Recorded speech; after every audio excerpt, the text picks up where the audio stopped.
أهلا وسهلا فيكم مستمعينا الأعزاء بحلقة جديدة من بودكاست جلسة تجميل. اليوم حلقتنا حتكون عن عمليات التكميم. الكل بيتكلم عن عمليات التكميم، نزول الوزن والتغيير الكبير بالشكل والتحول في الحياة. بس في جانب كتير الناس ما بتعرفه، والمرحلة اللي بعدها مرحلة جراحة ما بعد التكميم.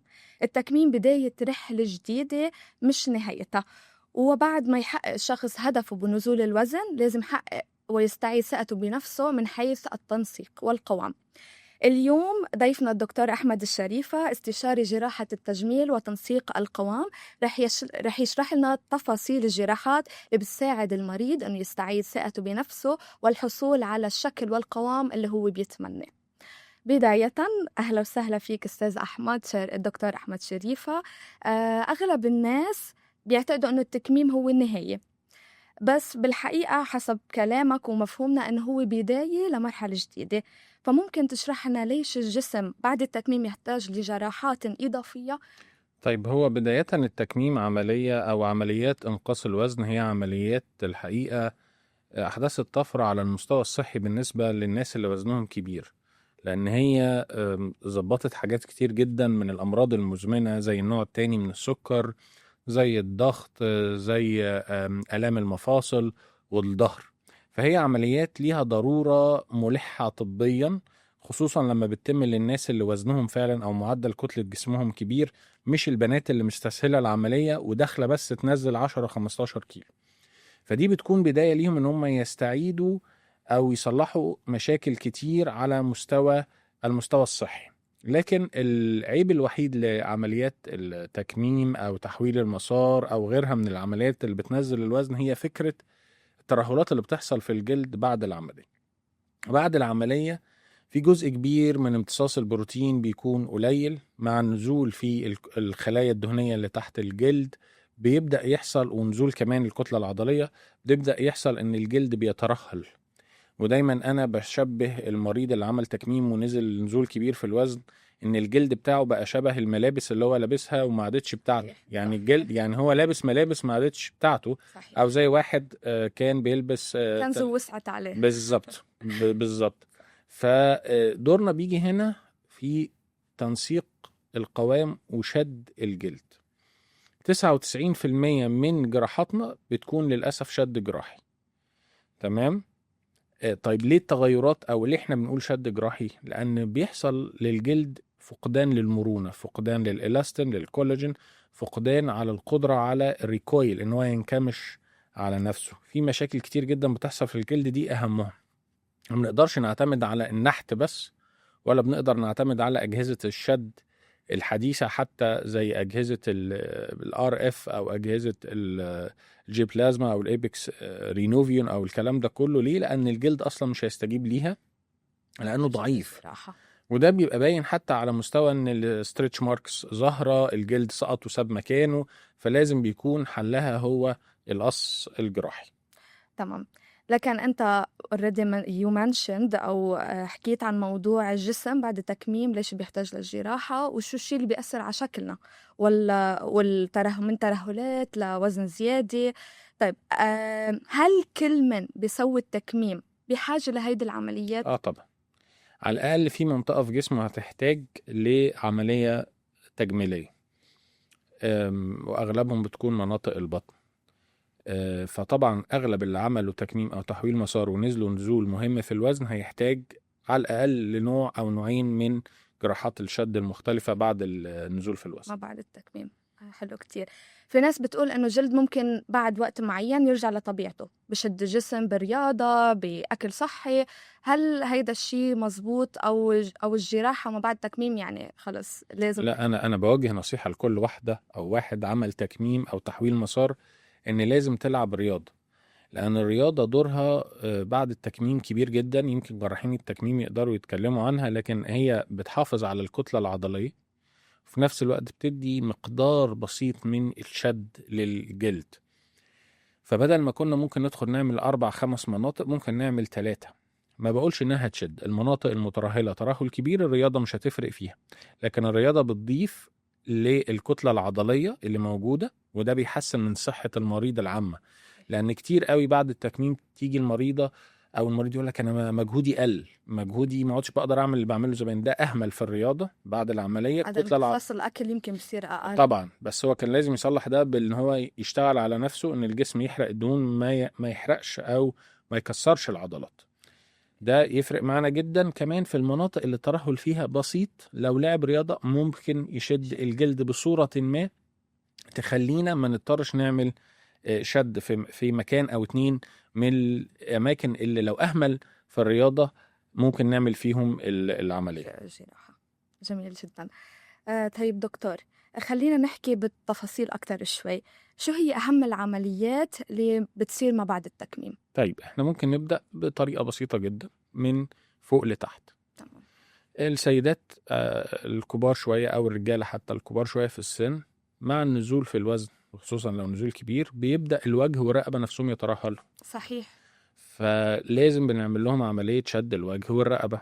الشد العميق للوجه والرقبة بنشد فيه الجلد، وأهم من الجلد العضلات العميقة للوجه والرقبة علشان نرجع الشكل الطبيعي أو شكل أصغر شوية. ده غالبا بيكون المريضة كبيرة شوية في السن أو نزلت بسرعة قوي في الوزن بعد العملية، والناس تبقى فرحانة بده وده لا مش صح، فممكن نحتاج شد وجه ورقبة. طيب ننزل على المكان اللي بعده اللي هو الدراعين. الدراعين لو حصل فيهم ترهل بنعمل فيهم شد يا إما طولي، علشان لو كان الترهل كبير والجرح بيمتد من الكوع للإبط، وده ملوش حل، لازم هيبقى شد طولي لأن الترهل ماسك الدراع كله. لو في جزء بسيط من المرضى بيحصل لهم نوع من أنواع الترهل في الجلد ناحية الإبط، ساعتها ممكن نستخدم الجرح الهلالي اللي موجود في الإبط علشان نشد الجزء ده.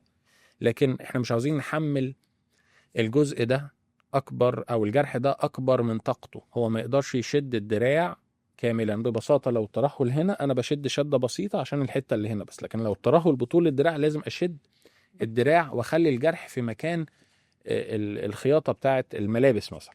تمام. احنا أكتر حاجة بنقولها للمرضى ان احنا عاوزين نقلل فرص حدوث او ان احنا نحط جروح. يعني احنا ما نبقاش فرحانين ان احنا هنشتغل شد للجسم كله، على قد ما بنقدر بنحاول نقلل من الفرص ان احنا نعمل شد، ان احنا نخلي الجروح مخفية في كل مكان. بس في اماكن لو الترهل كبير انت داخله تعملي عملية فلازم تعملي الاختيار الصح.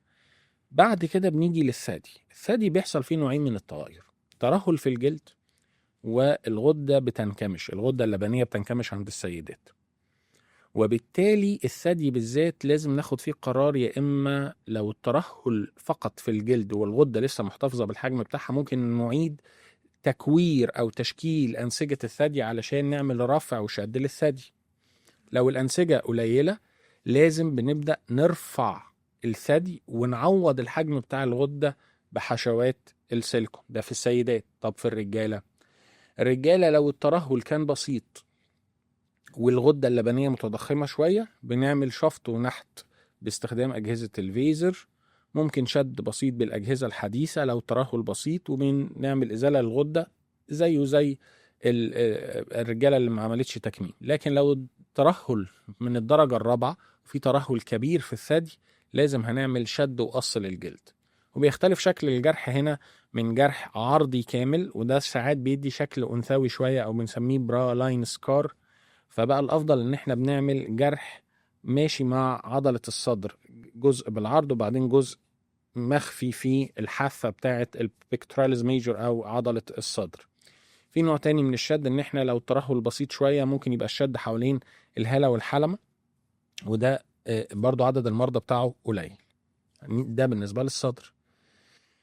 I will skip بقى عن البطن والمنطقة الظهر وكده لحد ما نرجع لها، عشان أنا عاوز أقرب شوية برضو الفخدين من المناطق اللي محتاجة شد بعد العملية. وللأسف جلد الفخدين خصوصا من الداخل لما بيترهل ما بيكونش له حل إلا الشد الجراحي. شكل الجرح بيكون من الركبة لحد عظم الحوض، وأحيانا بيبقى فيه جزء بالعرض كده خارجي علشان نقدر نشد الجلد كله. منطقة الفخدين بقى اللي بيميزها عن بقية مناطق الجسم أحيانا أو الطرفين السفليين إن ممكن يكون مصحوب معاها لايبيديما. تيجي المريضة تقولك أنا عملت تكميم بس الفخدين ما خسوش أصلا لأن الدهون اللي موجودة فيها وذمة شحمية محتاجة إن هي تتشفط بقى ده كل الدور هنا اللي بيروح أقسى لأن فلازم الدهون دي ما بتدوبش مع النزول في الوزن، لازم ننحت الدهون دي وبنشد الفخذين. هل جرح شد الفخذين الناس بتخاف منه؟ مؤخرا بنحطه في مكان ان شاء الله ما يبقاش فيه مشاكل. هو جرح التئامه بيكون متأخر شوية عن بقية الجروح لسبب انه هو في مكان مزنوق، الجلد بيكون رفيع، منطقة احتكاك ومغطى أغلب الوقت. بالظبط. لكن في النهاية في شوية تيبس كده بتتعمل من كل الجراحين بتخلي ان شاء الله الجرح يبقى كويس ويلتئم بسرعة، خصوصا لو ما شلناش كميات كبيرة وشفطنا الفخذين او بطريقة مظبوطة بحيث انها تدي الشكل اسطواني مظبوط للفخذين. الساقين هي ملهاش علاقة قوي بالتكميم، ولكن غالبا لو عيان عندها لايبيديما بنعمل لهم شفط. نيجي بقى للظهر. الظهر لازم نقسمه لمنطقتين، منطقة علوية ومنطقة سفلية. المنطقة العلوية لو مترهلة مهما شديت من تحت وعملت شد حزامي أو whatsoever الجزء اللي فوق ده مش هيتشد. كل جرح في الدنيا له مقدرة على شد مساحة معينة من الجلد فوقه أو تحته، لكن أنا ما أقدرش يبقى الترهل فوق وشد من تحت، أنا مش بحرك الجلد ده كله، مش هيحصل. فلازم يبقى في نوع من أنواع الشد الناس كتير أوي بتنساه، حاجة اسمها الأبر باك ليفت أو البرا لاين ليفت، إن هو الجرح بيبقى شبه المكان أو بيبقى مخفي تحت البرا بتاعة السيدة لو سيدة، أو بيبقى مكان الظهر من فوق كده لو رجل. والجرح ده بيكمل قدام لأن المنطقة بتاعة الجذع دي سواء الصدر وأعلى الظهر سواء البطن أو أسفل الظهر هي منطقة اسطوانية، فممكن لو الترهل كبير قوي بنكمل الجرح اللي فوق ده بتاع الظهر من فوق وبنخش على منطقة الإبط وبعد كده بنكمله مع جرح الصدر فيبقى دايرة.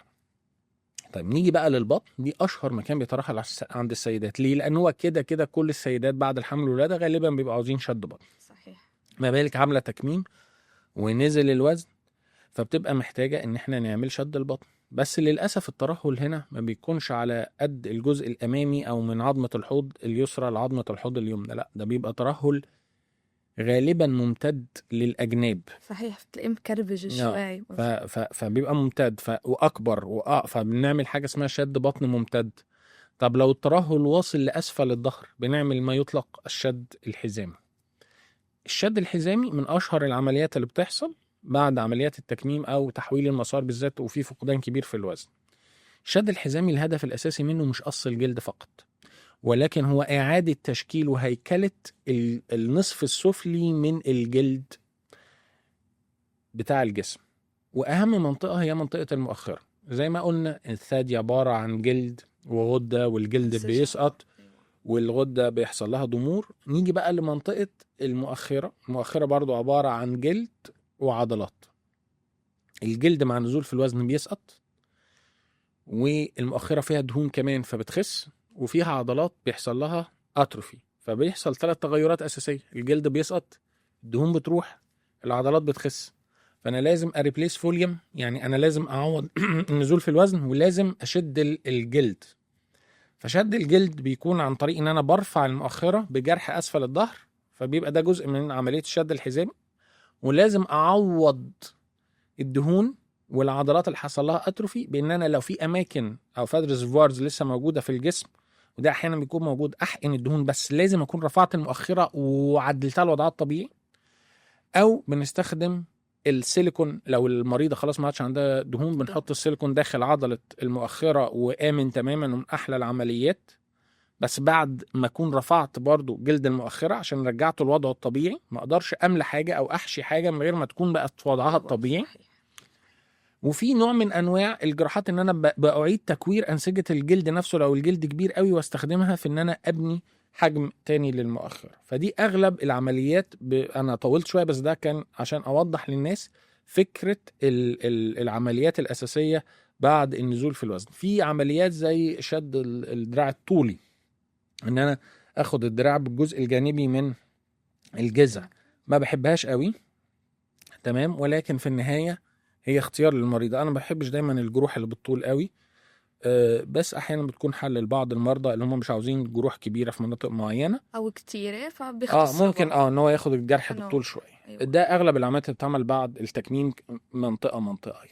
تمام. وقد ايه الوقت بين كل عمليه وعمليه؟ يعني احنا بننصح دايما ما بين 3 ل 6 شهور ما بين كل عملية وعملية علشان الجسم يكون استعاد عافيته، لأن الجسم مع التكميم أو النزول في الوزن أو تحويل المسار بيبدأ يفقد جزء كبير من الفيتامينز، وبيبقى دايما المريض عنده نوع من أنواع الأنيميا.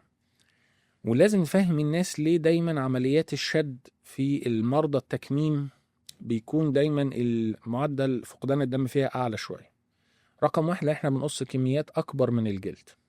الكميات الأكبر من الجلد دي تحمل عدد أكبر وأعرض من الأوردة والشعيرات والشرايين اللي بيكون الكنترول في البليدنج بتاعها مختلف شوية عن الجسم الطبيعي، لأن سبحان الله برضو الشرايين والأوردة فيها عضلات ناعمة بتساعد على الانقباض. دي أحيانا بنشعر إنها أو إحنا بتتأثر بالنزول في الوزن، فالريكويل نفسه بتاع البلاد فيسل ما بيبقاش زي الطبيعي، فبيبقى في نسبة لفقدان دم، نسبة دم أكتر مع عيان عنده أنيميا. فإحنا ما عدناش بنحب نعمل كل العمليات دي في مرة واحدة، نحب نقسمها. فطبعا بين عملية والتانية بيكون من 3 ل 6 شهور يكون المريض استعاد التوازن بتاعه. تمام. هلا خلينا نروح لشو هي الإجراءات اللي لازم ياخدها المريض قبل ما يبلش بهالعمليات. أول حاجة يحدد أولوياته. احنا زي ما قلنا ممكن المريض يبقى محتاج يشد 3-4 مناطق في جسمه، بيحدد أولوياته ويروح مع الجراح. ودايما أنا بلعب مع المرضى بتوعي لعبة كده، إن أنا أشوف الجسم كله وأقول له الأولويات من وجهة نظري.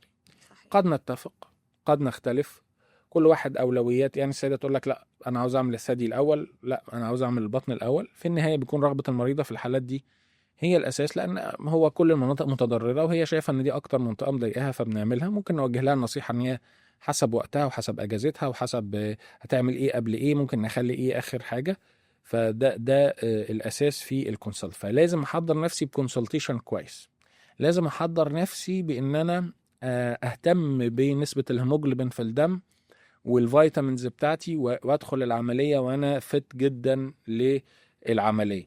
لازم أحضر نفسي بتخيلي للعملية. بصي عشان برضو الناس، احنا مش عاوزين نصدم الناس. احنا قلنا في الأول ان التكميم عملية أنقذت حياة ناس كتير جدا، صحيح، حسنت الكواليتي اوف لايف بتاعت ناس كتير جدا. في النهاية الجلد اللي هيفضل برضو مش زي جلدك بتاع زمان، تمام، والجرح هيبقى موجود. فما تتوقعيش ان انت يعني العملية مش هتخفي الستريتش ماركس، تمام. العملية مش هتخلي الجلد جلوينج زي زمان. اي عملية او اي حاجة او اي خسسان بيفقد الجسم فيه دهون، الجلد بيتأثر على مستوى اللوك بتاعه. ما تتخيليش احنا داخلين نعمل شد، يعني داخلين نعالج منطقة مترهلة، لكن في النهاية بيظل جلدك متأثر. واحيانا كتير جدا بعد مدة، شفناها بعد مدة طويلة بعد العمليات دي، الجلد ممكن يرجع يترهل ترهل بسيط، لان طبيعة جلدك ان هو ضعيف. الريكويل مرونته ضعيفة جدا. برافو عليك. فلازم تبقى فكل الحاجات دي تتعلق بالجانب النفسي وجانب التحضير الطبي عشان المريضة تدخل تعمل العملية بتاعتها. جميل جدا. اوكي، شو هو الوقت المثالي بعد التكميم لبدء هود الإجراءات؟ بصي ببساطة كده غالبا سنة، ولكن أنا طبيا نقول إن المريضة وصلت للوزن مستقر وقعدت عليه 3 شهور ما بيتغيرش، ممكن تبدأ عملياتها. دايما اللي بيحصل إن المريضة بتنزل بعد العمليات دي نزول كبير قوي قوي قوي، تنزل تحت وبعدين الجسم يبدأ يجين سام ويت عند نقطة معينة، بيبدأ يثبت. لما الثبات ده يكمل 3 شهور هي جاهزة دلوقتي لعملية شد الترهلات بعد انقاص الوزن. وكيف منساعد المرأة لتوصل لمرحلة الثبوت بالوزن؟ عشان الشروط اول حاجه احنا مش انا كجراح تجميل في المرحله دي ما بساعدهاش، ولكن جراح التكميم او الجراح السمنه اول حاجه انه تكون ملتزم بالبرنامج الغذائي، لان ناس كتير جدا عملت العمليه دي وزنها زاد. وانا بعيب على السوشيال ميديا او ان المريض فاكر ان عمليه التكميم هي ضمان ان هو وزنه مش هيزيد تاني. لا، الوزن بيزيد تاني لو انت اهملت. هي عمليه التكميم بوش كبير جدا ان انت تنزل في الوزن، وهتنزل كويس قوي، وبتظبطك ان انت ما تكونش بتلاقي صعوبة ان انت تنزل في وزنك وتتحكم في التغذية بتاعتك. بس في النهاية لو انت مهمل، لا خلاص ما حد فاول حاجة عشان تحافظ على وزنك وتبقي جاهزة لعملية شد الجلد، لازم يكون محافظة على نظام غذائي محترم علشان يثبت وزنك وعلشان تحافظي على نسبة الهيموجلوبين. لازم تكوني لعبتي رياضة، فهو ده الاساس اللي عندها الوزن بيثبت، وممكن ساعتها نبدأ نعمل العمليات بتاعتنا. شكرا كتير دكتور. تمام، واضح. كيف بيستعد المريض للجراحة من الناحية النفسية والجسدية؟ من الجسدية حكينا بالرياضة بالغذاء، من الناحية النفسية كيف الناحية النفسية زي ما قلت لك يحدد أولوياته ويبقى متقبل شكل الجرح. مفيش جرح في الدنيا هيختفي، ومفيش جرح في الدنيا بيفضل مكرمش بعد الخياطة بعد العمليات، لأن في كتير من المرضى يقول لك الجرح مكرمش. هو جرح مكرمش بس هيرجع يفرد، ده الطبيعة. لأن أغلب الجروح في المناطق دي الطرف العلوي والطرف السفلي مش قد بعض في الطول، واحنا مش عاوزين نطول الجروح قوي، فغالبا بنضطر نكشكش الجزء الطويل على الجزء الأقصر يمتد بعدين وبعدين الامور بتفرد. ده رقم أوكي. واحد. لكن في النهايه هيفضل سكار، ومفيش حاجه اسمها جرح تجميلي بيختفي، ومفيش جراح تجميل ما بيخيطش جراحه تجميليه برضه، عشان الناس تبقى فاهم. انا جراح تجميل من يوم ما ابتديت الكارير بتاعي من وانا جونيور بخيط خياطه تجميل، تمام، اكسبت جراحات معينه. رقم 2، الجرح مش بيختفي. الفراكشنال ليزر، الاكزوزومز، الحقن، الار اف، كل ده بيحسنه، لكن في النهايه مش هيختفي. خصوصا ان مرضى التكميم هم عارفين كويس قوي ان الكواليتي بتاعت جلدهم مش احسن حاجه. ده مش معناه ان انا بخوف المريض من حاجه، لكن لا بالعكس، عمليات الشد بعد التكميم عمليات حلوه جدا، واحنا بنحاول نخلي الجروح احسن ما يكون. وعلى ما يبدو هي ضرورة بعد ضروره التكميم، بالظبط مش الطبيه. ولو انت الجرح بعد سنه ممكن يكون مش عاجبك، ممكن نعمل له ريفيجن. هتقول لي ايه الفرق بين ما انت كنت تعمله حلو من الاول؟ اولا التئام الجروح مش متعلق بالجراح بس، متعلق كمان بالمريض، مدخن ولا مش مدخن، حاله الجلد، لون الجلد، الجينات بتاعته. لكن الاهم من ده ان انت في عمليات الشد انت قاعد تشد جلد من مسافه بعيده، محركه اكتر من 60-70 سنتي علشان تحركه في بعض الاحيان، فالسكار بيبقى عليه تنشن، فاحيانا ما بيكونش حلو. ممكن بعد ما الوضع يستقر بناخد الطبقه الخارجيه ونعمل لها ريفيجن وبنخيطها تاني. فهو ده لازم الناس تبقى فاهماه كويس جدا في ان هي تبقى متقبله مكان وشكل الجرح، وان هو مش هيخف بين يوم وليله، واغلب الجروح بتتحسن جدا خلال سنه. طيب خلينا نحكي بالجانب النفسي وثقة الناس، قد إيه ممكن تستعيد ثقتها بحالها بعد هالعمليات؟ أولاً التكميم غير حياة ناس كتير، بس التجميل بعدها بغير شعورهم بأنفسهم. صحيح. فكيف بتشوف أثر هيدي الجراحات على نفسية المريض؟ بص انا هجاوبك اجابه عشان ابقى واضح جدا، عشان المريض هيعرف الهدف من العمليات دي. ثقتك بنفسك قدام الاخرين وانت لابس ملابس فضفاضه انت استعدتها بمجرد النزول في الوزن. صحيح. ثقتك بنفسك وانت قدام المرايه وانت لابس ملابس خفيفه لازم هتستعيدها بعد عمليات التكميم، بعد عمليات التجميل انا اسف، وقص الجلد. يبقى ثقتك بنفسك امام الناس، يبقى انت بتعمل كانت بالنزول في الوزن. ثقتك بنفسك امام نفسك بتبقى عن طريق جراحات ما بعد طبعا، لان المنظر بيبقى صعب جدا لو المريضه فقدت او المريض فقد وزن كبير. ومن خلال الكيسز اللي مرقت فيها، هل شفت بعض الممرضات اللي استعادوا ثقته بحالهم؟ يعني شفت أثر هيدي العمليات ما بعد التكميم؟ طبعا أكيد. في مناطق كده المريضات لما بنعملها الوجه مثلا، الثدي بالذات، المؤخرة، أحيانا لو الفخذين فيهم ترهل كبير أو البطن، الشد الحزامي، كل ده بيفرق. يعني أنا في مريضة شغالها من أسبوعين شايل جلد حوالي أتذكر من 7-8 كيلو، طوله 2 متر، في بنت غير متزوجة. ف يعني اقصد ان العمليات دي بتفرق كتير جدا، وبرضه في بعض الاحيان بتفرق في الكواليتي اوف لايف، هي مش شكل بس. صح. يعني مريضة شايلة 7 كيلو جلد اكيد حركتها اصعب، اكيد طبعا. فلا هي بتفرق كتير طبعا. تمام. طيب وشو أكتر لحظة لمستك أنت كدكتور وأثرت فيك شخصياً بعد ما عملت عملية جراحية تنسيق قوام ووصلت للشكل اللي بتطلبه المريضة؟ شو أحد القصص اللي لمستك أنت شخصياً؟ أنا شخصياً أنا أتذكر دايماً البنات اللي هم بيبقوا عندهم زي ما قلت لك ترهل كبير جدا، وبترجع تحس إنها بقت بنوتة زي ما كانت، رجعت لشباب وبقت خفيفة الحركة وبقى الشكل مظبوط. وواحدة تقول لك أنا بقيت بلبس البانتس براحتي، بلبس نارو باند، الكلام ده كله بيفرق جدا يعني. طيب نحن حكينا عن موضوع الندبات، إنه ناس كتير بتخاف من الندبات، كيف تشرح لهم الصورة الواقعية بعد العملية؟ لازم تكوني واضحة مع المريض. أصل الندبات دي مش بإيدي ولا بإيد المريضة. أي حد، أنا لو معدي دلوقتي وحصل لي جرح هيبقى فيه ندبة، والندبة مش هتروح. يعني هل تتقبل المريضة أو بتواجه بعض الصعوبات؟ هو بصي احنا لا طبعا طبعا تكون صعبة جدا علينا تتقبل جروح. ما هو انت يا اما تعيشي بجسم مترهل بدون جروح، يا اما تعيشي بجسم مشدود بجروح. صحيح. وقبل ما توصلي لمرحله ان انت تتندمي على الجرح، لا، انت اشتغلي بعد عمليه التكميم وتحويل المسار ان انت تقللي فرص الاماكن اللي هنعمل فيها العمليات. انما ما نجيش بعد سنتين نزول في الوزن بسرعه وما بنلعبش رياضه وقاعدين في البيت ونيجي نقول والله هي كل الاماكن دي هتسيب جروح. كل الاماكن دي هتسيب جروح. في حاجه مهمه كمان، لازم المريض يتقبل ان في جزء في جسمه يبقى فيه ترهل بسيط. يعني انا دايما اقول للمريضه، خصوصا لو بنت وغير متزوجه، مش معقوله هنشد كل سنتي في جسمك. مفيش مشكله، مفيش مانع ان يبقى في جزء في جسمنا فيه ترهل ولو بسيط، فنحدد اولوياتنا، ده يريحنا اكتر. صحيح. هو للأسف السوشيال ميديا ومعايير الجمال اللي انحطت للبنت شو عم بتشوف، صار الكل بيحلم بنفس الموضوع. لا، ده فبتتوقع قصه السوشيال ميديا دي قصه كبيره ممكن نتكلم عليها بعدين. لكن هي الفكره ان برضو في فرق ما بين السوشيال ميديا وان انت بتعملي كونسلتيشن مع الدكتور بتاعك اللي هيوضح لك كل حاجه. صحيح. مش على أرض الواقع، مش بتشوفيه وكل جسم بالصور. بيختلف عن التاني، ومفيش حاجه اسمها عمليه شد جسم كامل في عمليه واحده. كل الكلام ده اساطير مش صح. تمام. وكم وقت بدنا لنحصل على النتيجة النهائية، الشكل اللي بيرضينا بعد العمليات؟ لو قلنا 3-4 اماكن بيكون على خلال سنه او سنه ونص بعد عمليه فقدان الوزن.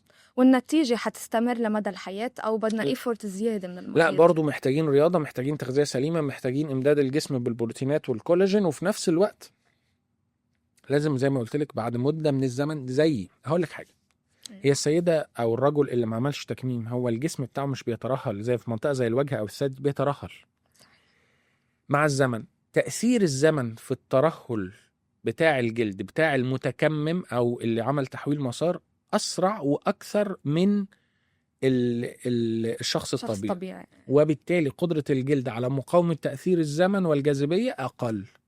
فاللي عامله عملية ببساطة، احنا ما بنبسطهاش، اللي عامله عملية في سن مبكر شوية معرضة ان بعد 5 6 7 10 سنين يحصل ترهل بسيط تاني في الأماكن اللي شدتها. تمام؟ بس طبيعي يعني. تمام. بتحب تحكي نصيحة أو أي توجه لمرضانا؟ ما تعملوا حاجتين عكس بعض. ما تعملوش عملية تجميل إلا لما يكون وزنكم مناسب، حتى لو كان الاختيار هو عمليات إنقاص الوزن. وما تعملوش عمليات شد ما بعد التكميم وتحويل المسار إلا ما تكونوا متأكدين وعارفين إن في من مكان الجرح وشكل الجرح وإزاي هنقدر نصلح شكل الجرح لو ما كانش عاجبنا. جميل جدا. شكرا لك دكتور أحمد شريفة. رحلة ما بعد التكميم مش مجرد تجميل، بل هي استكمال لحلم بدأ من قرار تغيير وزن ومن ثم تغيير القوام كاملا. ومع خبرة الدكتور أحمد شريفة وفريقه صارت هيدي الرحلة أكثر أمانا ونتائج أكثر طبيعية وجمالية ومضمونة. شكرا دكتور أحمد على المعلومات القيمة والتفاصيل اللي فتحت عيوننا على مراحل كتير أغلب الناس ما بيعرفها. شكرا كتير لك.